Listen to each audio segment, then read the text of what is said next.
You think African American Christmas cookies were just store-bought treats? Think again. Black kitchens across the South created some of the most inventive, soulful, and deeply meaningful holiday sweets in American baking history. Let's dig into 30 forgotten African American Christmas cookies no one makes anymore. Molasses tea cakes were the quiet cornerstone of African American Christmas baking, soft and subtly sweet cookies that carried generations of tradition in every bite.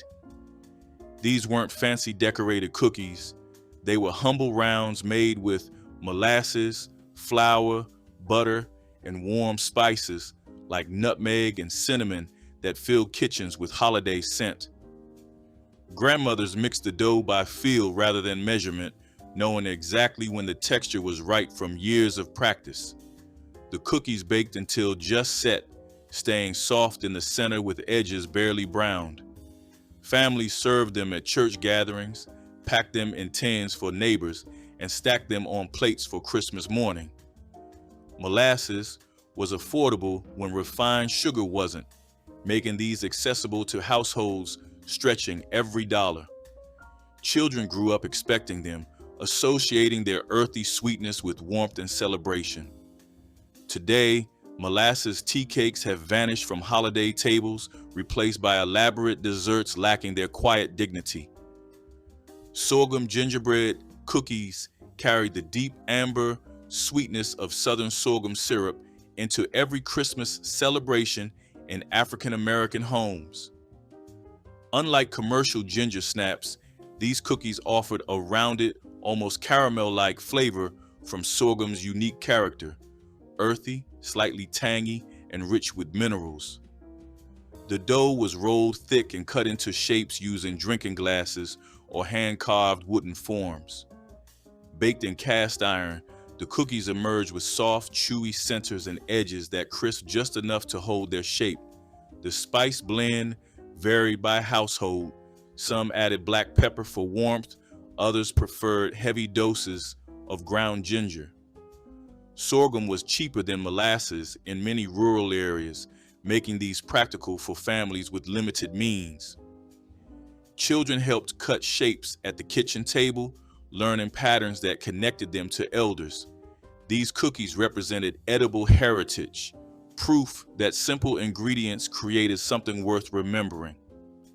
Sweet potato drop cookies transformed the South's most abundant root vegetable into Christmas treats that surprised guests with their moist, cake-like texture. Mashed sweet potatoes were folded into cookie dough along with butter, sugar, eggs, and warm spices, creating batter spooned onto sheets rather than rolled. The result was soft, pillowy cookies with natural sweetness needing little added sugar. African American families valued this practicality. Sweet potatoes grew abundantly and stored well through winter, making them perfect for holiday baking when ingredients were scarce. The cookies carry hints of cinnamon and nutmeg, sometimes finished with simple glaze. Church ladies brought them to potlucks, where they disappeared faster than elaborate offerings. Children loved their softness and the way they melted rather than crumbled. The orange-tinged dough connected Christmas baking to the harvest, reminding families of gardens that provided throughout the year.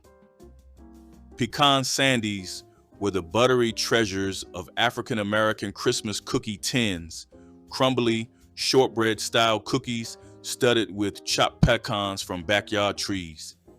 The dough was simple: butter, sugar, flour, and vanilla, but technique required patience, creaming butter until light and folding in pecans without crushing them. Baked until just golden, the cookies shattered at first bite, releasing buttery richness and toasted pecan flavor. Southern Black families often gathered pecans themselves, children shaking branches while elders collected fallen nuts. This made cookies nearly free to produce, transforming backyard harvest into something elegant enough for company. The sandies stored well in tins between wax paper layers, improving as flavors melded. Grandmothers guarded their specific ratios, knowing too much flour made them tough. These weren't everyday cookies, but reserved for Christmas when their richness felt appropriate. Commercial versions cannot match homemade sandies carrying the taste of specific trees and hands. Brown sugar icebox cookies were the make-ahead miracle of African American Christmas baking, dough prepared days in advance and sliced fresh whenever guests arrived. The brown sugar gave these cookies deep, molasses-tinged sweetness and chewy texture, distinguishing them from ordinary sugar cookies. Mothers shaped dough into logs, wrapped them in wax paper, and stored them in the icebox until ready to bake. This allowed busy households to have fresh-baked cookies without mixing chaos during hectic holidays. The cookies emerged with crisp edges and soft centers, surfaces crackled from caramelizing brown sugar. Some families added chopped pecans, while others kept them simple. The technique was practical genius born from necessity, allowing women who work outside the home to still provide homemade Christmas cookies. Children loved watching the log being sliced, knowing warm cookies would follow within minutes. These cookies represented planning and determination to maintain traditions despite demanding circumstances.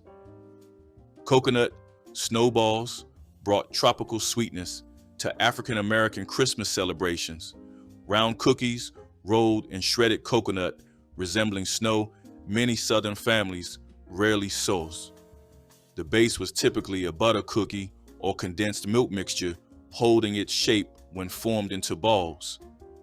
Fresh from the oven, warm cookies were rolled in coconut that stuck to surfaces, creating white-coated treats sparkling under Christmas lights.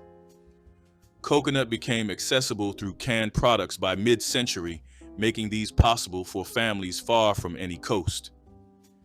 The texture contrast delighted children, crisp or chewy interior giving way to distinctive coconut flakes. Church Christmas programs featured trays of snowballs, visual appeal matching their sweetness. Some versions included maraschino cherries hidden in centers, a surprise making children bite carefully. The cookies stored well, coconut preserving moisture while adding flavor. For Southern families where real snow was rare, edible snowballs brought winter magic through creativity. Jam thumbprint cookies were small but meaningful additions to African American Christmas plates. Shortbread rounds pressed with thumbs and filled with homemade preserves. The dough was simple and buttery, shaped into balls and indented before baking so jam would pool in the center. The preserves were often made from summer fruits, blackberry, peach, fig, or plum, that families had canned for these moments. This connected Christmas baking to the entire year's labor, from picking berries in July to filling cookie plates in December. The jewel-toned centers made these cookies beautiful, colors brightening tins filled with brown and golden offerings. Grandmothers taught children to press small thumbs into dough, making the process interactive and memorable. Each batch told stories of which fruits had been preserved that year. The cookies balanced buttery richness with fruit's sweet tart brightness, creating complexity from humble components. Commercial versions lack connection to gardens and the specific hands that preserved each jar. Blackstrap molasses snaps were the bold, assertive cookies of African American Christmas baking, thin and crisp with almost bitter depth that adult palates appreciated. Unlike milder tea cakes, these used blackstrap molasses, the darkest, most mineral-rich variety, giving intense flavor that wasn't for everyone. The dough spread thin during baking, creating cookies that cracked and crisped into satisfying snaps. Heavy doses of ginger, cloves, and cinnamon balanced the molasses' bitterness with warmth. These weren't children's cookies, but treats appearing alongside coffee for adults gathering after Christmas dinner. The Blackstrap provided iron and minerals, making these surprisingly nutritious. Families understood some flavors were acquired, passed from generation to generation as palates matured. The cookies kept exceptionally well, crispness lasting weeks when stored properly. For those who loved them, Blackstrap snaps represented sophistication within tradition, cookies demanding attention and rewarding appreciation. Butter pound cake cookies adapted the beloved pound cake into portable Christmas treats, carrying the same dense, buttery richness in cookie form. The dough followed pound cake proportions, equal parts butter, sugar, and flour, with eggs and vanilla creating the familiar flavor every African American household recognized. Unlike typical cookies, these had tight, almost cakey crumb, making them substantial and satisfying. They were often topped with simple glaze or left plain to let butter flavor shine. Church ladies brought them to gatherings, knowing they'd satisfy pound cake lovers wanting something they could eat without forks. The cookies required careful attention, pulled from ovens just as they colored to prevent drying.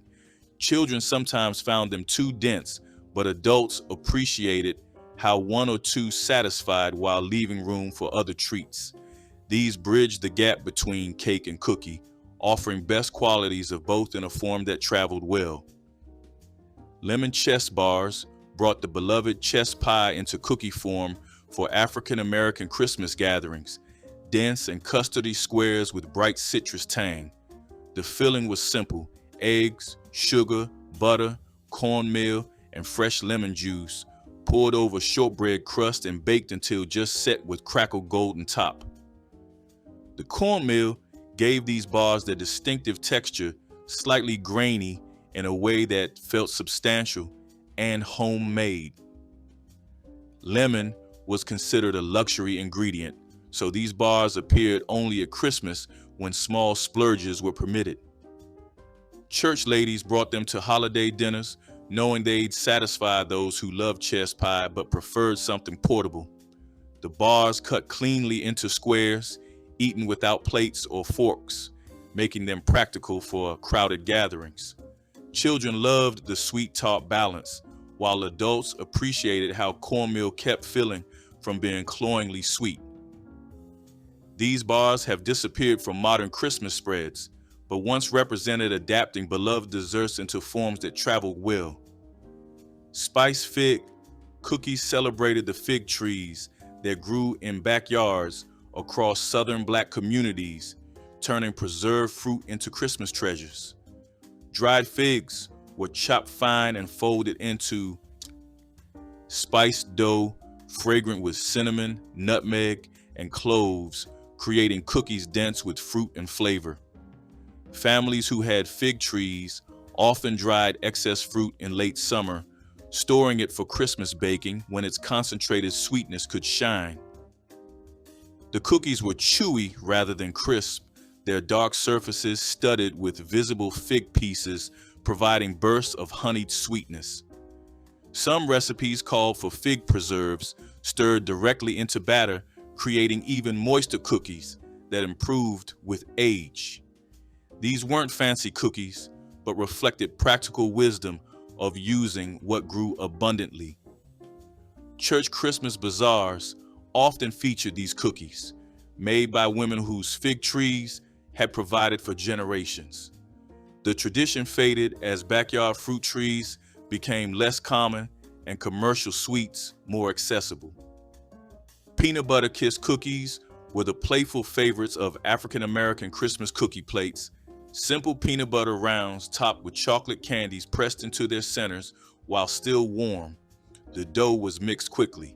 Peanut butter, sugar, egg, and sometimes flour, then rolled into balls and baked until just set. The moment they emerged from the oven, unwrapped chocolate kisses were pressed firmly into each center, the heat softening the candy just enough to anchor it. Children eagerly volunteered for the pressing task, their small fingers working quickly before cookies cooled. The combination of salty peanut butter and sweet chocolate satisfied every craving, while the candy nestled in each cookie made plates look festive. Peanut butter was affordable protein that stretched across many uses, and chocolate kisses were a Christmas splurge that felt luxurious. These cookies represented the joy of simple pleasures and the excitement children felt participating in holiday traditions. Cane syrup sugar cookies carried the distinctive flavor of Louisiana cane syrup into delicate Christmas treats that melted on the tongue. Unlike refined sugar cookies, these had a deeper, almost molasses-like sweetness that came from the syrup's natural complexity. The dough was rolled thin and cut into shapes, stars, bells, trees, then baked until edges just began to color. Some families iced them with simple glazes tinted with food coloring, while others left them plain to showcase the cane syrup's amber hue. In Gulf Coast communities where sugarcane grew abundantly, cane syrup was cheaper and more accessible than refined sugar, making these cookies practical as well as delicious. Children helped cut shapes using metal cutters passed down through generations, learning the patience required for delicate work. The cookies were packed in tins between wax paper layers, given as gifts to neighbors and teachers. Though cane syrup remains available today, these distinctive cookies have largely vanished from Christmas traditions. Coconut macaroons were the chewy, golden brown treasures that appeared on African American Christmas plates, simple mounds of sweetened coconut bound with egg whites and vanilla.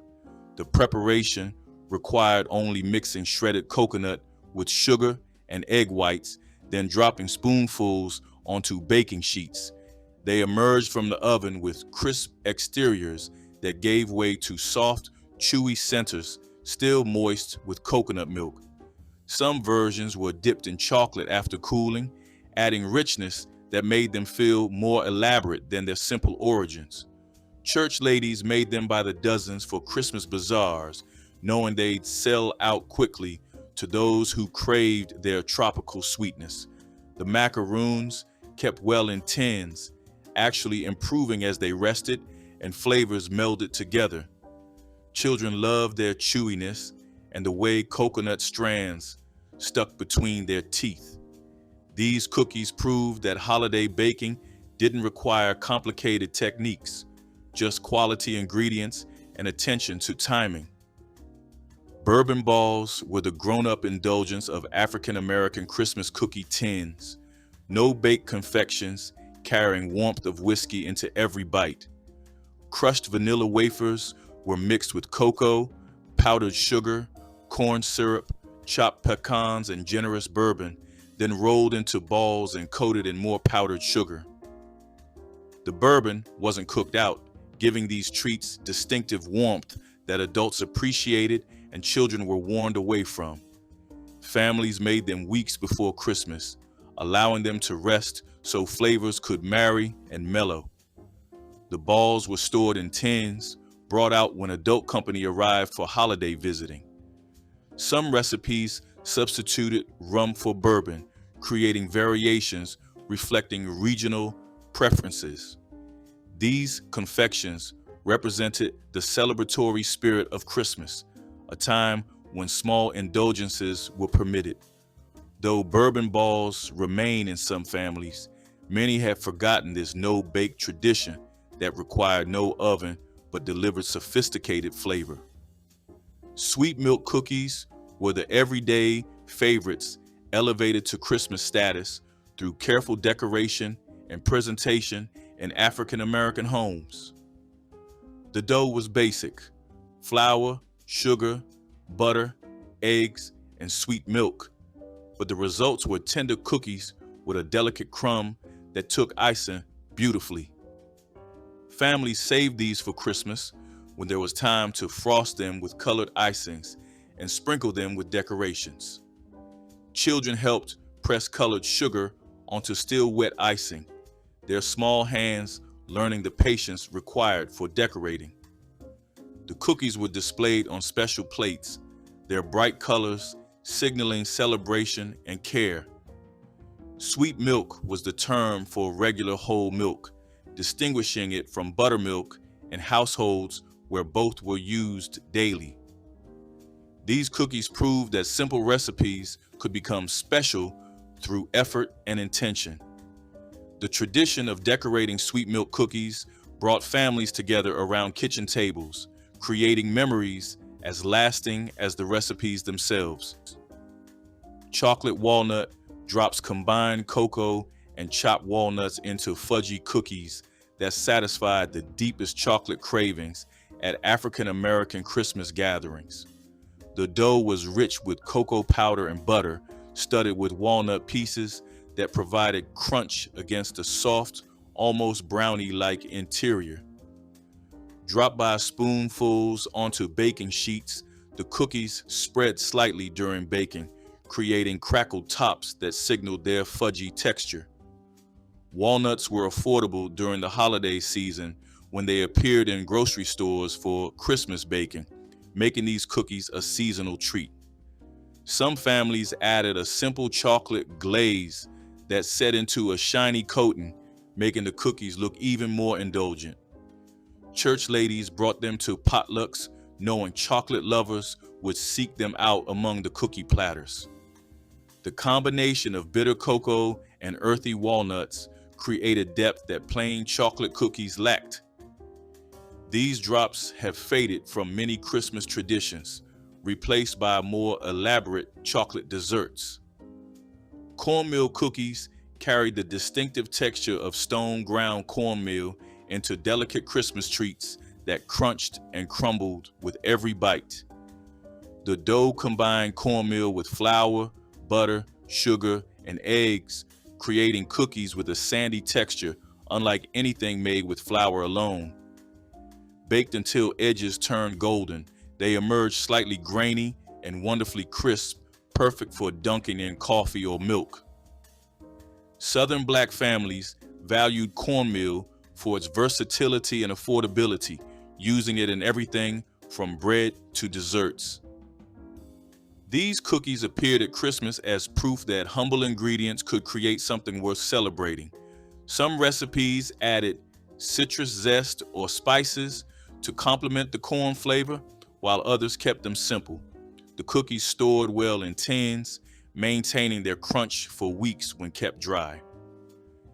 Children grew up eating them without realizing they were born from necessity rather than choice. Cornmeal cookies represented the creativity that turned pantry staples into holiday memories. Date nut pinwheels were the impressive swirl cookies that showcased skill and patience at African American Christmas gatherings. A buttery dough was rolled flat, spread with filling of chopped dates and walnuts cooked to thick paste, then rolled into a log and chilled until firm. Sliced thin, each cookie revealed a beautiful spiral of dark filling against pale dough that looked far more complicated than it was. The date filling was naturally sweet, needing little added sugar, while walnuts provided richness and crunch. Making these cookies was often a 2-day project, dough and filling one day, rolling and slicing the next, which made them feel special. Church ladies competed quietly over whose pinwheels had the tightest spirals and most even slices. Children watched slicing with fascination, seeing the hidden pattern revealed with each cut. These cookies demonstrated that patience and technique could transform simple ingredients into something visually stunning. Oatmeal raisin gems were the hearty, homespun cookies that anchored African American Christmas cookie plates with wholesome goodness. Rolled oats gave these cookies a chewy, textured bite, while plump raisins provided bursts of natural sweetness. The dough was spiced with cinnamon and nutmeg, creating warm fragrance that filled kitchens during holiday baking. Families valued these because oats were affordable and filling, stretching budgets while still delivering something worth celebrating. The cookies were substantial enough to serve as breakfast for children racing to open presents on Christmas morning. Some recipes added chopped pecans for crunch, while others kept focus on the classic oat-raisin combination. Church ladies packed them into tins, knowing they would satisfy those seeking something less sweet than frosted offerings. These gems have faded from many holiday spreads, but they once represented the practical wisdom of making nourishing treats that still tasted indulgent. Praline cookies brought the beloved New Orleans confection into portable form for African American Christmas celebrations across the Gulf South. Buttery dough was enriched with brown sugar and studded with chopped pecans, then baked until edges caramelized into something approaching candy. The flavor was distinctly Southern, rich with molasses undertones from brown sugar and the earthy sweetness of toasted pecans. These weren't delicate cookies, but substantial rounds meant to satisfy serious sweet cravings with one or two pieces. Families with pecan trees made them as celebrations of their own harvest, children helping crack and sort nuts in the weeks before Christmas. The cookies kept well in tins, their flavors deepening as they rested. Some versions were topped with a brown sugar glaze that set into a crackled praline coating. Though praline candies remain popular, these cookie adaptations have largely vanished from holiday traditions that once celebrated regional flavors. Spice drops were the warm, fragrant cookies that filled African American homes with the scent of Christmas itself. The dough was loaded with cinnamon, ginger, allspice, and cloves, creating cookies that tasted like the holidays distilled into every bite. Dropped by spoonfuls onto baking sheets, they baked into soft mounds with slightly crackled tops that signaled their tender interiors. Families made them early in December, the spiced aroma announcing that the season had officially begun. The cookies were often rolled in sugar before baking, creating a sparkly crust that looked festive on plates. Children associated their distinctive smell with anticipation and excitement, the same spices that flavored holiday drinks and desserts appearing in cookie form. These weren't fancy cookies, but essential ones, carrying the flavor profile that defined African American Christmas celebrations. Spice drops have become rare today, replaced by cookies lacking their bold, warming character. Applesauce cookies transformed a humble pantry staple into soft, cake-like treats that appeared on African American Christmas plates during lean times. The applesauce kept these cookies moist while reducing the butter needed, practical economy that didn't sacrifice flavor. Spiced with cinnamon and nutmeg, they carried the taste of autumn into winter celebrations. Families who canned their own applesauce took pride in using it for holiday baking, connecting Christmas to the harvest season's labor. The cookies were often studded with raisins or chopped nuts, adding texture to their tender crumb. Some recipes included a simple glaze drizzled over tops while still warm, seeping into the surface and adding sweetness. Children loved their soft texture and the way they seemed to melt on a tongue. These cookies represented the resourcefulness of making something special from ingredients already on hand, proving that Christmas didn't require expensive supplies. Butter pecan crescents were the elegant, melt-in-your-mouth cookies that graced African American Christmas plates with their refined simplicity. The dough was rich with butter and ground pecans, shaped into small crescents before baking and rolled in powdered sugar while still warm. Each cookie dissolved on the tongue, releasing waves of toasted pecan flavor and buttery richness that seemed almost too delicate for everyday consumption. These were company cookies, made when presentation mattered as much as taste. Families often gathered pecans from their own trees, grinding them fine for the special purpose. The crescents were arranged carefully on plates, their snowy coating and graceful shapes suggesting elegance despite humble origins. Children learned to handle them gently, understanding that some cookies require more care than others. Though variations exist today, homemade crescents carrying the taste of specific trees and kitchens have largely disappeared. Honey drops carried the golden sweetness of pure honey into African American Christmas cookie plates, offering a different kind of sweetness than sugar-based treats. The dough was soft and slightly sticky from the honey, dropped onto sheets and baked until edges turned golden, while centers stayed chewy. Families who kept bees or knew local beekeepers prized these cookies as celebrations of local sweetness and tradition.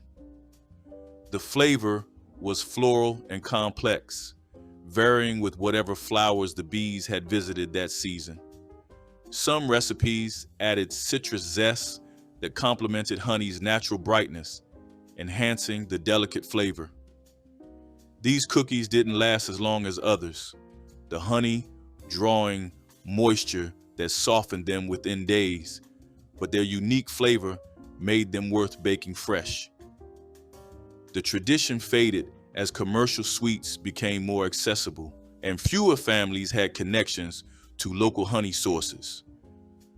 Cocoa crinkles were the dramatic cookies that emerged from ovens looking like they'd been dusted with fresh snow. Their dark chocolate surfaces cracked to reveal powdered sugar beneath. The dough was intensely chocolatey, made with cocoa powder and sometimes melted chocolate, rolled in powdered sugar before baking. As they spread and puffed in the oven, the sugar cracked into beautiful patterns that made each cookie unique. African American families made these for Christmas when chocolate felt appropriate for celebration rather than everyday eating. Children loved their rich flavor and the way they looked like edible ornaments on cookie plates. The texture was chewy and fudgy, satisfying serious chocolate cravings with just a few bites. Church ladies brought them to potlucks, knowing they'd stand out among lighter offerings. Though crinkle cookies remain popular, the from-scratch versions carrying real cocoa depth have become rare. Rum raisin balls were the no-bake indulgences that adults anticipated at African American Christmas gatherings, carrying the warmth of aged rum into every bite. Crushed cookies or graham crackers were mixed with powdered sugar, chopped nuts, and raisins that had been soaked in rum until plump. The mixture was rolled into balls and coated in more powdered sugar or cocoa. Like bourbon balls, these weren't for children. The rum flavor was distinct and unapologetic. Families made them weeks before Christmas, allowing flavors to marry and mellow in tins stored in cool places. The rum-soaked raisins provided bursts of boozy sweetness that made these feel sophisticated and celebratory. Some recipes used dark rum for deeper flavor, others preferred lighter varieties. These confections represented the adult pleasures of holiday gatherings, treats that signaled grown-up celebration. The tradition has faded from many families who once considered them essential. Lemon sugar crisps were the bright, refreshing cookies that balanced rich and spiced offerings on African American Christmas plates. The dough was buttery and simple, flavored with fresh lemon zest that perfumed kitchens during baking. Rolled thin and cut into rounds, they baked until edges turned golden, while center stayed pale and tender. Some versions were topped with lemon glaze that added tartness and shine. Children loved their clean, bright flavor that felt different from the molasses and spice cookies dominating holiday baking. Lemons were considered special enough to warrant holiday use, their presence on grocery lists signaling Christmas was approaching. The cookies stored well in tins, crispness lasting weeks when kept dry. Church ladies appreciated having something lighter to offer guests who had indulged in richer sweets. These crisps have largely disappeared from Christmas traditions that once valued their refreshing contrasts. Pecan lace cookies were the delicate, almost candy-like creations that impressed guests at African American Christmas gatherings with their intricate appearance. The batter was thin, made with butter, sugar, flour, and finely chopped pecans that spread into lacy patterns during baking. Each cookie emerged looking like golden brown lacework, crisp and caramelized with pecans visible throughout. They were fragile, requiring careful handling and storage between layers of wax paper. Families reserved these for special occasions, understanding that their beauty demanded extra effort. Some cooks rolled them into tubes or shaped them over cups while still warm. The flavor was intense, buttery, nutty, and deeply caramelized, satisfying with just a bite or two. Children watched their creation with fascination, amazed that something so delicate could emerge from the oven. Though beautiful, pecan lace cookies have largely vanished from holiday plates. Red velvet cake with cream cheese frosting was the Christmas showstopper, the dessert that made children gasp when it landed on the table because no other cake looked quite like it. The cake's deep red crumb contrasted beautifully with the thick, tangy white frosting spread across every layer with deliberate care. Mothers made it slowly and proudly, knowing it signaled a special occasion and that every slice would bring wide smiles. The flavor was rich, smooth, and softly cocoa-kissed, the kind of taste that stayed with you long after the plate was empty. It was usually saved for the very end of the day, when everyone settled down for one last bite of sweetness.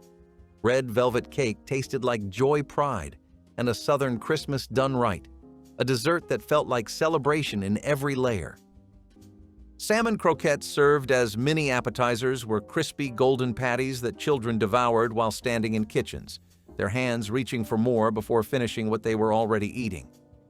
Grandmothers would drain cans of pink salmon, carefully picking through the meat to remove bones and skin, then flaking the fish into mixing bowls where it was combined with chopped onions, bell peppers, beaten eggs, cornmeal, and seasonings. The mixture was shaped into small patties, pressed firmly to ensure they held together, then carefully lowered into hot oil where they sizzled and turned golden brown. The exterior developed a crispy crust while the interior stayed moist and flavorful. In 1970s, Black households' salmon croquettes were economical elegance, transforming canned fish into something special worthy of holiday tables. Children loved them because they were handheld, didn't require forks, and packed protein and flavor into every crispy bite. Hominy pancakes were another clever way families stretched resources into filling meals. Hominy, boiled corn kernels treated with lye, was folded into simple flour batter and fried on a hot griddle until crisp on the edges. The result was a pancake that was hearty, chewy, and rich in flavor. Families leaned on this dish because hominy was inexpensive, filling, and often available in bulk. These pancakes were served plain or topped with syrup, molasses, or even just butter when sugar was scarce.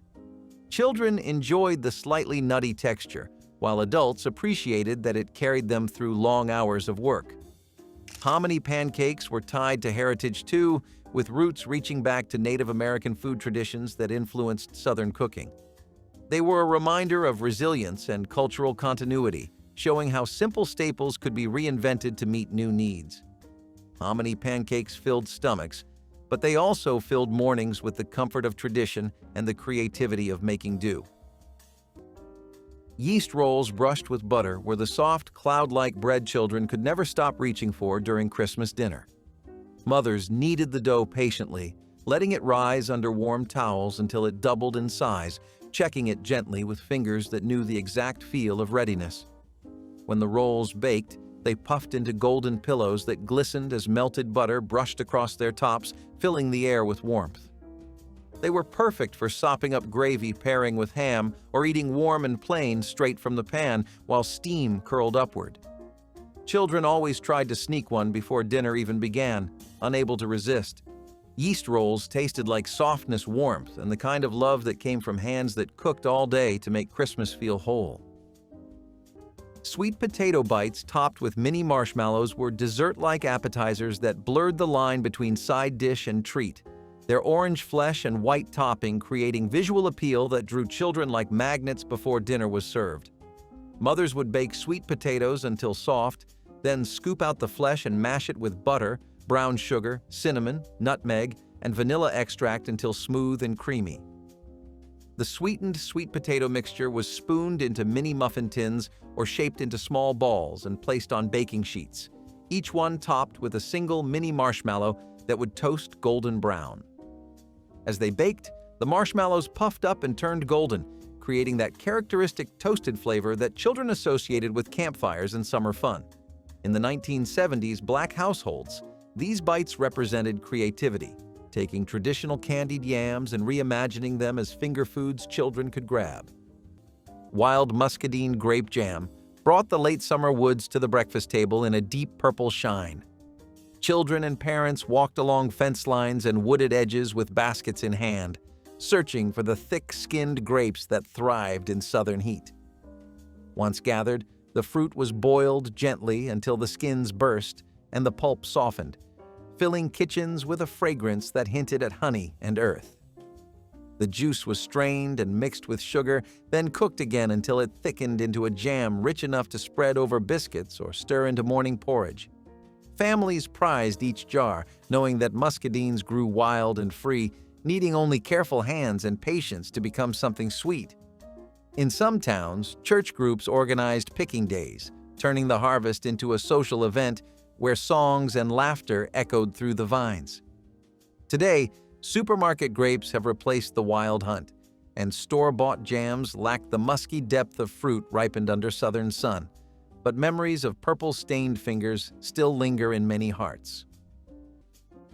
Stewed cabbage with onions and pepper was the kind of Christmas side dish that proved you did not need expensive ingredients to make something delicious and comforting. Black mothers in the 1960s knew how to coax flavor out of the simplest vegetables, turning cabbage into a dish that warmed the whole table. They sliced the cabbage into soft ribbons, letting it fall into a pot with onions, a little oil, and black pepper that bloomed the moment it touched the heat. As it simmered, the cabbage softened slowly, absorbing every bit of flavor until the whole pot smelled humble and familiar in the best way. Children might not have rushed toward cabbage the way they rushed toward pie or ham, but they always scooped some onto their plates because mothers seasoned it so well. Stewed cabbage was tender, savory, and soothing, the kind of dish you paired with anything else on the plate. It was a reminder that holiday food did not need to be fancy to carry meaning. It stretched far, fed many, and tasted like home cooking shaped by patience and love. Even families with tight budgets could rely on this dish to fill the table without sacrifice. Years later, people who grew up with it remember the gentle aroma, the way steam rose from the pot, and the feeling of being cared for by hands that always made the most of what they had. Stewed cabbage with onions and pepper tasted like comfort, resourcefulness, and the quiet heart of Christmas dinner. Leftover grit cakes turned yesterday's breakfast into today's miracle. When the morning rush was over and the pot of grits sat cold, mothers would scoop what was left into a pan, chill it, then slice it thick by dawn. Those slices were fried in bacon grease until crisp outside and tender within. What started as thrift became tradition, proof that waste had no place in a careful home. Served with eggs or syrup, grit cakes were hearty, filling, and familiar. Their golden crust and soft middle carried the taste of patience and practicality. No one complained about eating them again. In fact, most looked forward to it. They were the kind of food that spoke softly of care, of making something new without needing anything extra. Even the smell of frying grits could bring everyone to the table fast. Leftover grit cakes were a reminder that the best meals are often the simplest ones, built from what was already enough. Turkey neck gravy over rice was the thrifty holiday dish that tasted richer than anything store-bought, proving that skill mattered more than ingredients. Mothers simmered turkey necks with onions, celery, and spices until the broth turned deep and flavorful, stirring occasionally while the aroma drifted through the house. Once the meat softened, they thickened the broth into gravy and poured it generously over rice, creating a meal that felt comforting and complete even on a tight budget. Children scraped their plates clean, knowing this was one of those dishes that only appeared on special days. The gravy seeped into every grain of rice, turning something simple into something layered and rich. Turkey neck gravy tasted like resourcefulness, richness, and holiday care made from simple ingredients handled with love. Which forgotten Christmas cookie would you bake this holiday season?